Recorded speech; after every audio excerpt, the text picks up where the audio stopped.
parler de l'UFC, sujet assez global, parce qu'on a vu notre petit favori, le cube humain, passé par les Dana White Contender Series, qui va revenir d'ici quelques semaines et qui s'est pris une petite punition après avoir fait une des performances les plus abominables, soporifiques de l'histoire de l'UFC contre Robert Valentin, monsieur Torres Finet.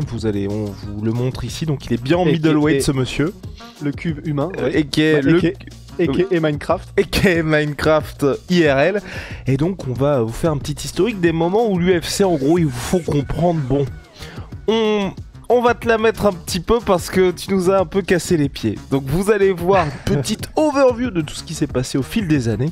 C'est parti, Big Rusty, générique.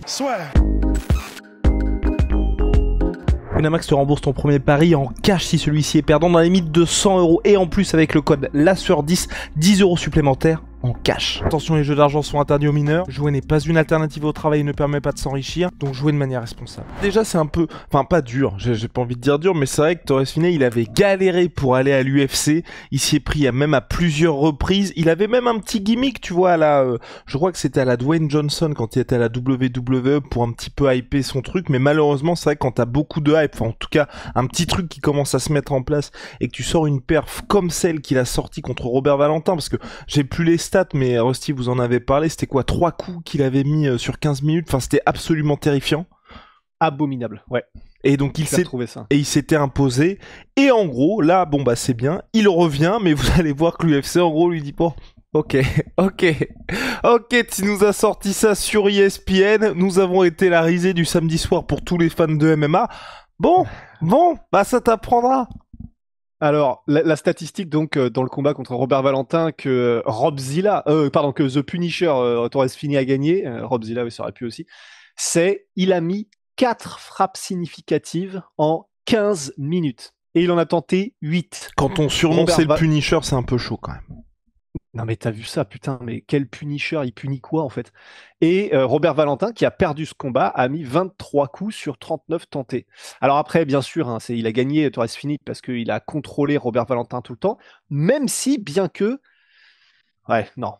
Si on voulait additionner les dommages, théoriquement, on pourrait faire l'argument un peu en disant, bah, peut-être que Robert Valentin a gagné. Après, bon, dans la réalité des faits, il y en a un qui maîtrisait l'autre, c'est Torres Finet qui maîtrisait Robert Valentin, mais enfin voilà, vous avez un peu une idée du ratio de coups par minute mis par Torres Finet, c'est-à-dire grosso modo un coup toutes les 5 minutes en fait. Un combat à l'UFC, le mec est déjà fini.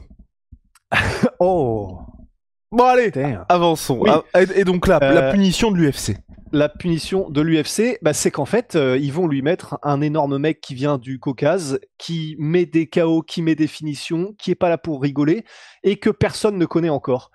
Donc là, il y a des chances que ce soit compliqué pour Torres Finet. Alors après, il faut voir, hein, ça peut être peut-être un Ben Askren, mais version encore plus soporifique, dans le sens où Ben Askren, en fait, paradoxalement, il a fait des combats qui étaient quand même excitant à l'UFC, mais c'était plus dû à l'opposition et au scénario des combats plutôt qu'à son style à lui. Puisque si vous voulez voir le style à lui de Ben Askren quand il était au ONE FC et qu'il fait ce qu'il arrive à faire, ce qu'il veut faire en tout cas, c'est pas forcément très excitant comme style de combat.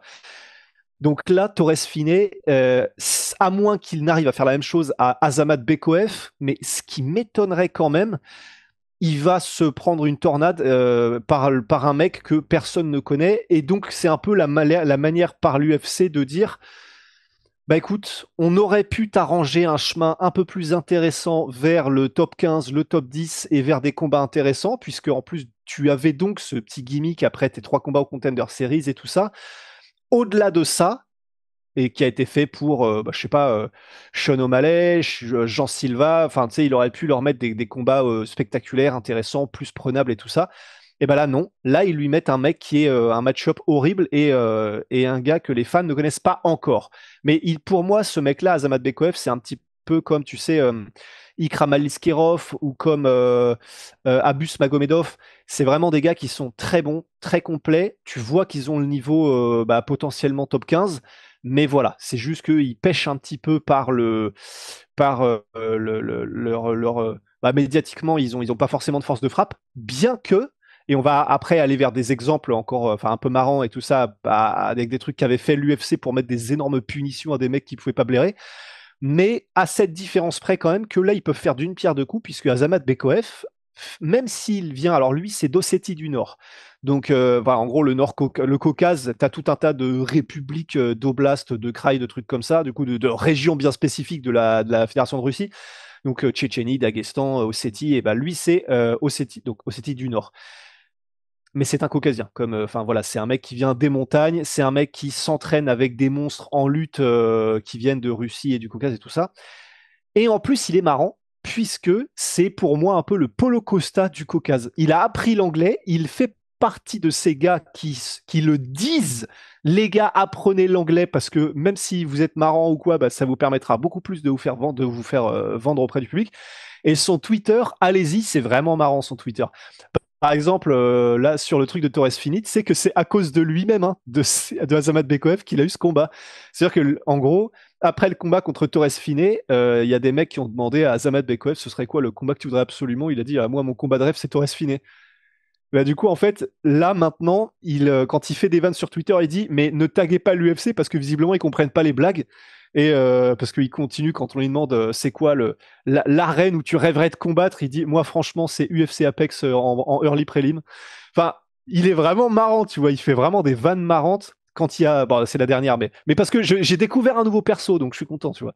Et la toute dernière c'était genre là, tu sais, il donnait je sais pas un cours à des jeunes en Ossétie du Nord et il dit juste en description, j'étais en train de leur raconter les dernières histoires sur les Tortues Ninja. Enfin, je sais que c'est con, mais tu sais, ça fait juste une personnalité. C'est pas marrant en mode, voilà, tu t'écroules de rire, mais c'est une personnalité. Je suis plié. Non, mais bon, voilà. C'est quelqu'un où tu sens que c'est un peu un Islam Makhachev en puissance et j'aime beaucoup, tu vois. Ah, et en plus, il est divertissant dans la cage.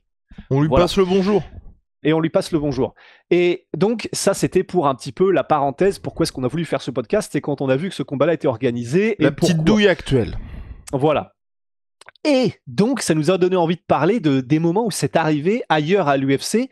Et les premiers exemples auxquels on a pu penser, c'était notamment, là, il y a récemment Bryce Mitchell qui a pris un Jean Silva sauvage dans la FIF et qui ne s'en est donc pas relevé, puisqu'il s'est fait endormir par étranglement. C'était un bras-tête, je crois que c'était un bras-tête, un truc comme ça.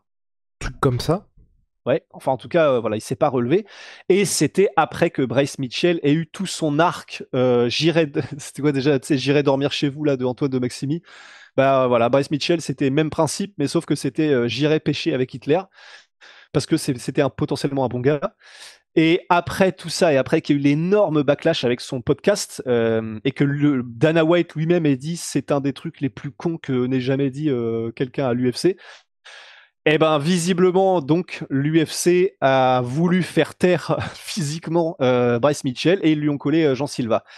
Et on a d'autres exemples, notamment, moi je m'en souviens, c'était, enfin toi aussi probablement, et vous tous peut-être, à l'époque, donc là je reviens 15 ans en arrière, je crois, un truc comme ça, peut-être 10 ans, c'est quand il y avait les Lyoto Machida, les Tito Ortiz et tout, et que c'était le début de Lyoto Machida et plutôt vers la fin de Tito Ortiz. Tito Ortiz, c'était un ancien champion de l'UFC en light heavyweight en moins de 93 kilos, détesté par Dana White. Et les deux se le rendaient bien, parce que Tito Ortiz, il se ramenait au pesé de l'UFC avec des t-shirts avec marqué « Dana aime ma pute ». Vraiment, en gros, en blanc sur fond noir. Et les deux se détestaient, ils s'envoyaient des bastos dès qu'ils en avaient l'occasion. Et un combat fut organisé entre Tito Ortiz et Lyoto Machida, donc le karatéka qui mettait que des KO, qui était invaincu et tout ça. Machida a mis KO Tito Ortiz sur un coup de genou au corps qui était magnifique d'ailleurs. Et je me souviens que Dana White avait ensuite été voir dans le vestiaire Lyoto Machida pour lui donner un énorme bonus de vestiaire en lui disant merci de t'être occupé de Tito Ortiz. Et il l'assume complètement. Il l'avait dit comme ça d'ailleurs lui-même, Dana White. Donc, c'est pas comme si, enfin, tu vois, c'est pas exactement l'UFC engage un tueur à gage, un hitman pour démonter des mecs qu'ils aiment pas, mais pas loin quand même, tu vois. Oui, c'est pas un Nate Diaz contre Khamzat Chimaev, par exemple. Voilà, c'est ça les exemples qu'on avait aussi. J'allais rechercher sur notre discussion WhatsApp. Qui était quand même border criminel. Hein, Raconte-nous ça. Non, je voulais dire, non, vas-y. Je voulais dire que c'était quand même border criminel, hein, d'organiser Khamzat Chimaev contre Nate Diaz. toute la Fight Week avant que Ramzat manque la pesée de 4 kilos, on était tous en train de se le dire. Peut-être que Nate va clamser littéralement. Ça fera un bon nom de groupe, ça, Border Criminel. Mais enfin, effectivement, ce moment-là, donc c'était Ramzat qui était le jeune loup dont le point fort c'est la lutte, qui a se battre Oui. tout le monde et personne ne lui résiste. Et ben face à un Nate Diaz vieillissant qui n'a absolument, enfin c'est pas qu'il a aucune lutte, mais c'est Tout son le monde énorme lui point résiste et fait marrer tout le monde. Donc voilà, il y avait comme, tu sais, le pot de fer contre le pot de, je sais pas, de polystyrène, tu vois. Ben, on avait très peur. C'était très clairement une exécution organisée par l'UFC parce que Nate Diaz disait des choses, voulait se barrer de l'UFC, voulait absolument sortir de son contrat parce que c'était son dernier combat, etc. Le dernier combat de son contrat.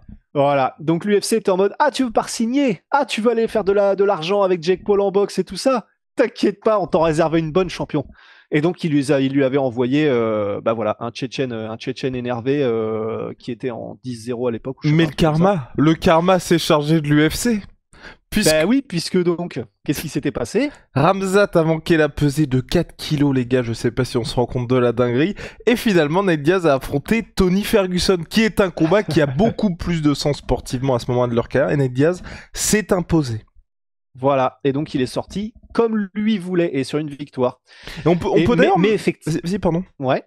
Je voulais dire, on peut même mettre, c'est pas le même genre de bourbier, mais tu vois, les derniers combats de José Aldo, qui a vraiment dit qu'il voulait partir de l'UFC pour aller en boxe. C'est vrai que lui, José Aldo, qui a toujours eu des problèmes de cardio, lui fout Merab à Salt Lake City, donc en altitude. Bon. Ouais, puis même, après là, c'est vrai que c'est encore un peu un truc peut-être un peu différent, mais c'est vrai que sur le respect des légendes, enfin, on va pas revenir sur le bail 2, tu sais, ils ont fait un super... une super cérémonie d'au revoir à Anthony Smith lorsqu'il est parti en mode voilà, tu étais le seul et l'unique.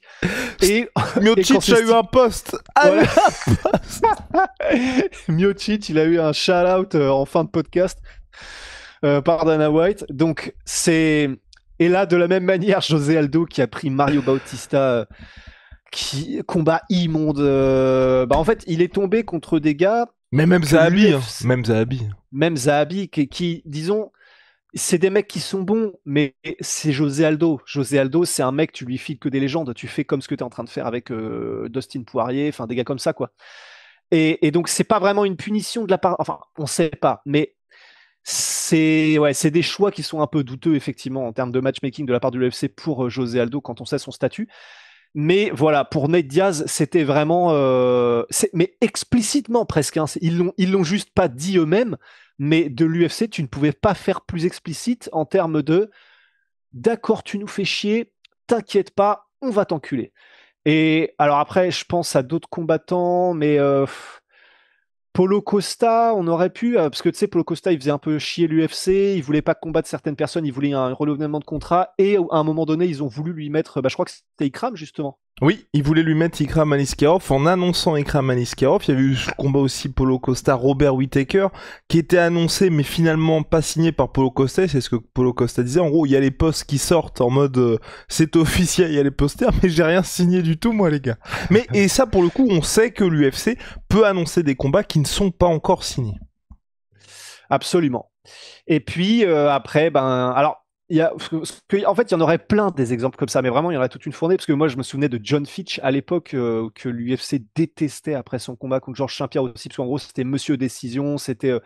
En plus, ça m'a fait marrer, c'est pas qu'il le détestait, mais tu sais, Bruce Buffer, l'annonceur de l'UFC, qui disait moi, j'en ai un peu marre de John Fitch, parce qu'en plus, comme il a même pas de surnom, tout ce que tu dois annoncer, c'est John Fitch. Comment faire une annonce stylée et qui dure avec John Fitch? Vas-y, essaie de le dire là, vite fait. John Fitch. Voilà. C'est ça. Pas mal, et donc, et à l'époque, effectivement, c'était un peu horrible parce que l'UFC avait ce gars-là qu'ils avaient sur les bras. Ils savaient pas quoi en foutre. Qui était quand même fort. Ouais. Il était très fort, mais il était pas divertissant pour un sou et il pouvait battre énormément de monde. Et il a fini par se faire virer alors qu'il était pourtant sur. Alors il est parti sur une défaite, Mais le combat d'avant, il avait une victoire, contre, je crois que c'était Silva, quelque chose Silva, Eric Silva. Mais enfin voilà, l'UFC, dès qu'ils vous ont dans le pif, et de toute façon, ça peut aussi se voir, ne serait-ce que pour les gens qui sont moins connus du grand public, et que l'UFC peut évincer sans même de cérémonie, tu vois. Donc même si t'es sur des victoires. Et il y avait aussi, alors ça c'est... En fait, on l'a noté, mais c'est même un peu différent. Après, c'est pas très grave parce qu'on est en fin de podcast et puis on a dit ce qu'on voulait dire. Mais c'est même quand tu dépasses les bornes, mais tu sais ce qu'avait fait Paul Daly. Après, c'est encore un peu différent. Parce que là, c'est Paul Daly qui avait frappé Josh Koscheck après la cloche. Et l'UFC avait dit, bah, tu ne reviendras plus jamais avec nous. Et effectivement, il n'est plus jamais revenu avec eux. Oui, bah, ce qui est quand même pas mal, parce que c'est vrai que c'est intéressant de voir que Dana White peut prendre ce type de décision, parce que typiquement ça, souvent les gens en reparlent, alors que vous pouvez foutre absolument le bordel. Être à ça, de faire perdre la vue à 2 combattants en étant Conor McGregor, en agressant un bus, que Dana White dit c'est la chose la plus scandaleuse de l'histoire de l'UFC. Et que finalement, il y a absolument aucune répercussion. Enfin, aucune répercussion, petite tape sur les doigts, je sais plus, c'était pris 30 000 $ d'amende, enfin un truc comme ça, mais... Ensuite, l'UFC s'était servi de l'incident de Conor pour le mettre dans toutes les bandes annonces, dans l'embedded, dans le countdown. Enfin, ils ont milqué ce moment comme jamais, alors que vraiment c'était... Donc, Rose Namajunas c'était complètement choqué, je crois, avait failli ne pas combattre, et je sais, C'était pas Michael Chiesa? Pas Michael Chiesa, tu sais, le combattant qui avait été challenger contre... exactement, Rebor, qui avait failli perdre la vue à cause des éclats de verre qu'il s'était pris. Ouais, c'est ça. Et d'ailleurs, en plus, aucun combattant, parce que c'est ça aussi l'autre truc, ils auraient tous pu porter plainte contre Conor McGregor, mais finalement, personne ne l'avait fait. On se demande bien pourquoi. Pour moi, c'est parce que c'est de gaieté de cœur. Pour moi, c'est vraiment parce qu'ils se sont dit non, on peut pas faire ça, Conor McGregor, on le respecte trop. Non, il y a eu de l'enveloppe là-dessous. Hein. C'est quasiment une évidence. C'est-à-dire que l'UFC a dû expliquer à tout ce beau petit monde, écoute, en vrai, viens, on te donne, je sais pas, 20 000 balles, viens, t'arrêtes, et viens, t'en parles plus. Enfin, en tout cas, ouais. Mais c'est bien et t'as bien fait de le noter. Ouais, ça dépend de ton statut, parce que. Mais après, j'ai envie de dire aussi, généralement, de toute façon, les gens qui sont plébiscités par les fans et par l'UFC, de toute façon, c'est généralement parce que c'est des gens qui ont des styles spectaculaires. Généralement.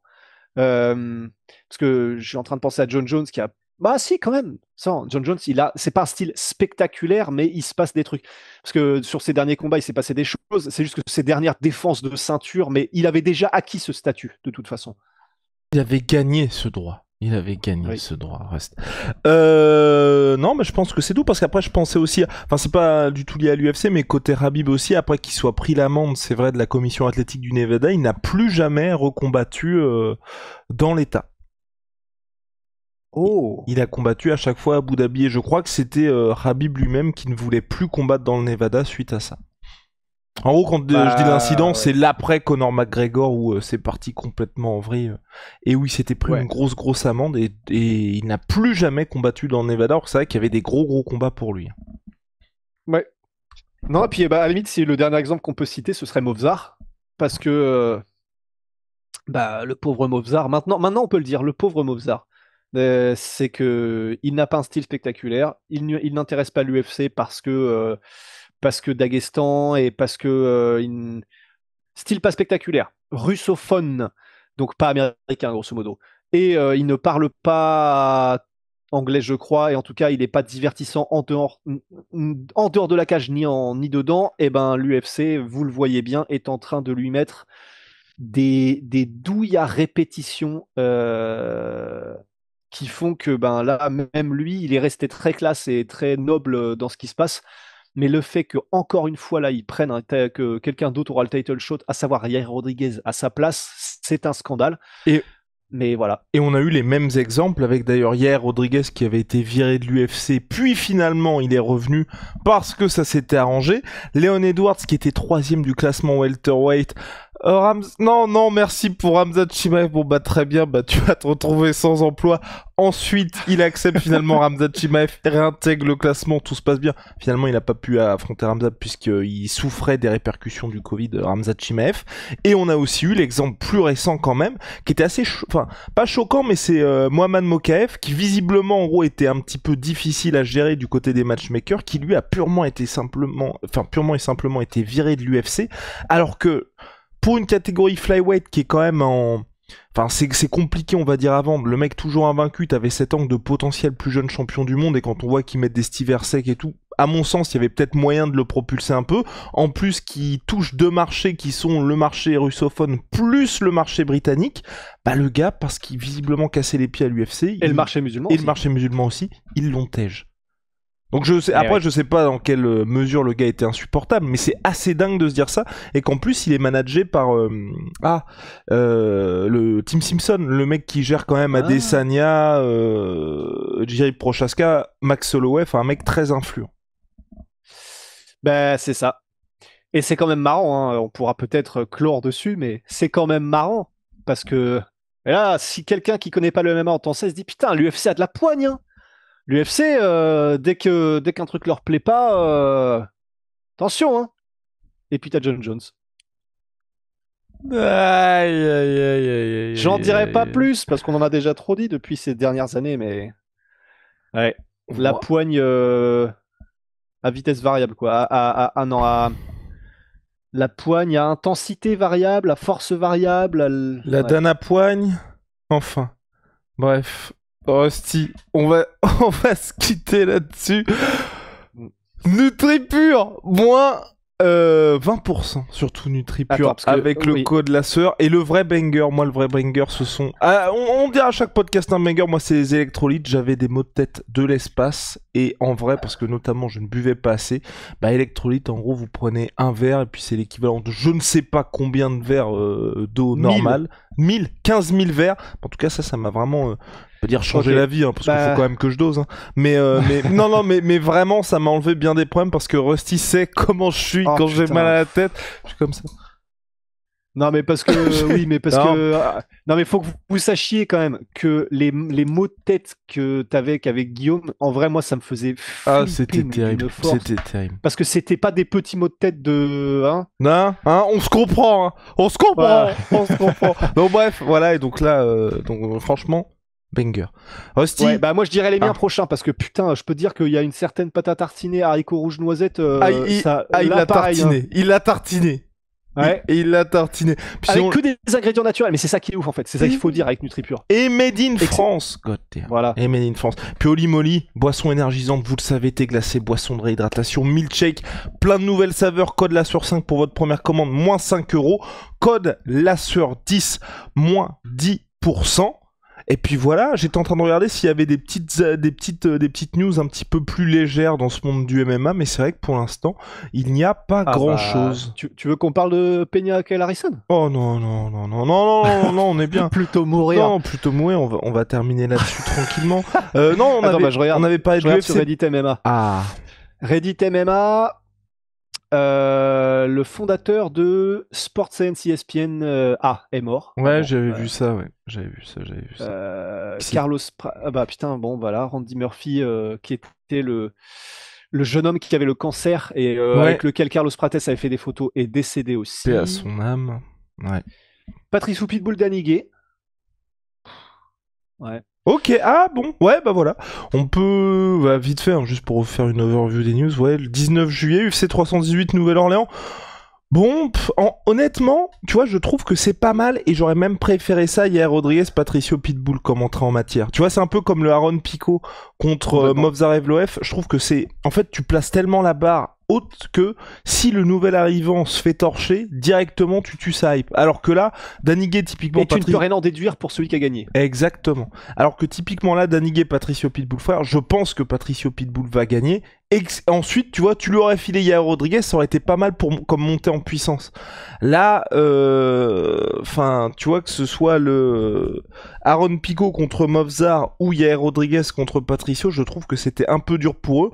Mais là, c'est pas mal pour... Par contre, s'il perd Patricio Pitbull, c'est très très chaud. Ah bah c'est clair. Et puis Danny Gay, c'est pas un petit client. Hein. Non. Faut quand même se le farcir. Il est solide sur ses appuis. Bah Donc, c'est le gatekeeper ultime du top 15. c'est le ghetto keeper. Le ghetto. Sergei Pavlovich est un adversaire. Oh Donc, oui. Et ça, tu vois, entre Thomas Spinal qui dit j'ai une date, j'ai un lieu, même si on croit plus rien de ce que dit John Oui. Jones et Thomas Spinal. Pavlovich qui dit qu'il a un adversaire. Il se passe des trucs voilà les gars en soum dans la catégorie poids lourd. Ok, donc bah ça va être Pavlovich Gann, je pense. Il a donné une date ou pas? Non, il a dit je vais l'annoncer bientôt. Imagine il a un adversaire. Imagine la dinguerie, c'est Pavlovich qui a John Jones. Non, ça c'est impossible, mais tu sais, la douille ultime de l'UFC. Pavlovich Jones, Thomas Spinal qui défend sa ceinture intérimaire contre Cyril. Non, mais ok. Bon, bah, visiblement, quand même, j'ai du mal à me dire qui mettrait Volkov, donc ça devrait être Pavlovich contre Cyril. Et donc. John Jones. Spinal Volkov. Non. Ah, John Jones, moi, j'espère.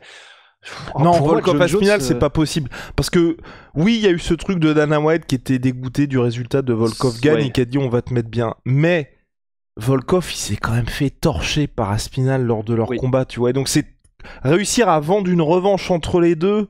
Je pense que vraiment le Aspinall gagne, même si Cyril, au regard de sa dernière performance à l'international, mais qui était explicable par sa triple fracture, c'est compliqué. T'as quand même plus d'angles pour vendre le truc, t'as le côté France-Angleterre, tout ça, c'est pas... Je pense que c'est un petit peu...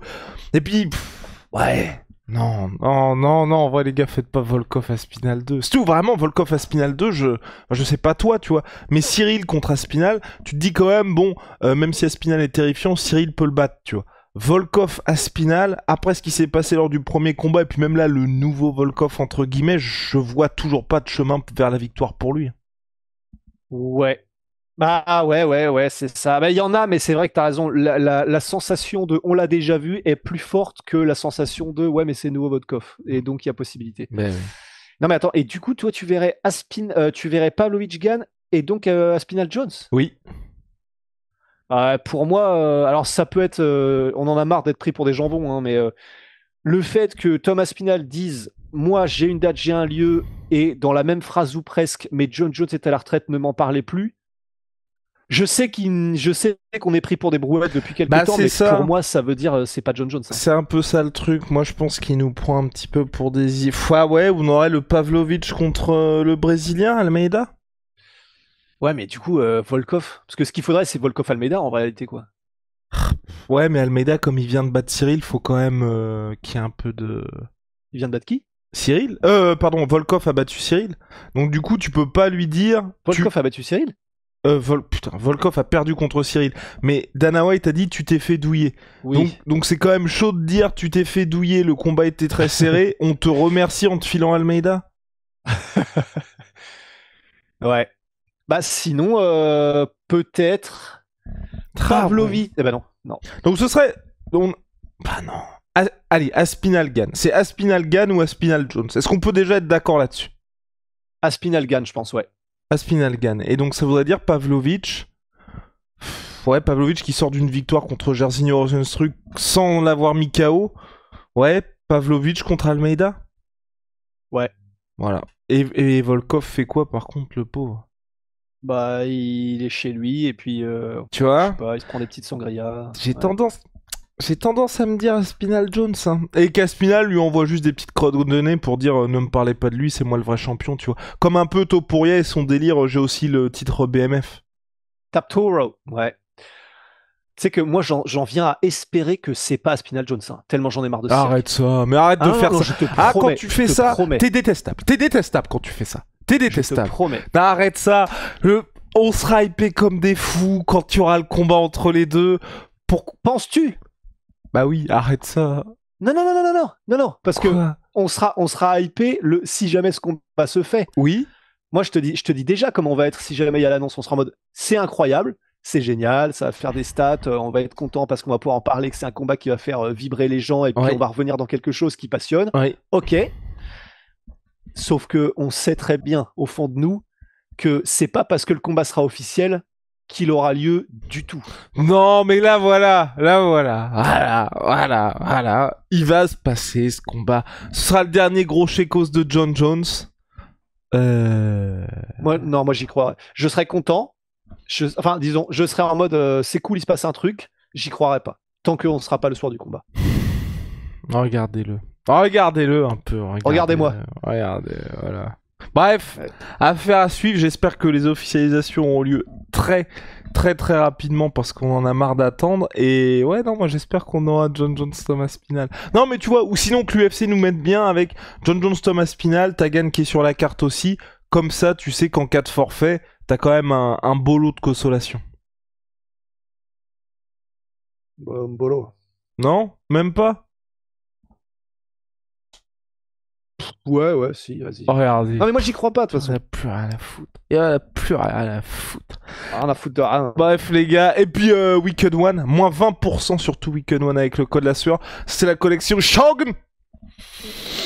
Ah j'adore, bordel de merde. J'adore. C'est pas... non mais c'est... Là je suis prêt, je vais étrangler des gens dans la rue, comme ça je vous conseille pas de me croiser à Angers.